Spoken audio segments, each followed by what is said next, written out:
Hello বন্ধুরা, আজকে আমরা জানবো নেদারল্যান্ডস সম্পর্কে কয়েকটি মজার তথ্য। আপনি কি জানেন নেদারল্যান্ডসে সাইকেলের সংখ্যা মানুষের চেয়ে বেশি? দেশটির প্রায় 18 মিলিয়ন সাইকেল রয়েছে, কিন্তু জনসংখ্যা রয়েছে মাত্র 17 মিলিয়ন।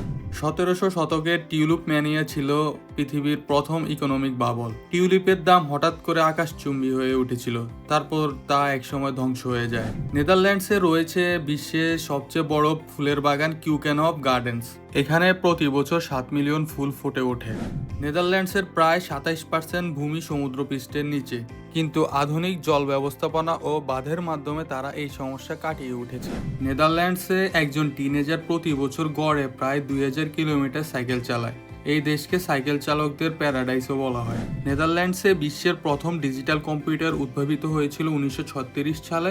এটি কম্পিউটার প্রযুক্তির সূচনা ঘটায়। স্যান্ডউইচের নামকরণ হয় নেদারল্যান্ডসের এক অভিজাত ব্যক্তির নামে, জন ম্যানসফিল্ড স্যান্ডউইচ। নেদারল্যান্ডসের 12টি রাজ্য রয়েছে এবং এগুলো একসাথে কিংডম অব দ্য নেদারল্যান্ডস গঠন করে। এটাই ছিল নেদারল্যান্ড সম্পর্কে কিছু মজার তথ্য। আপনি কোনটা জানতেন কমেন্টে জানাতে ভুলবেন না।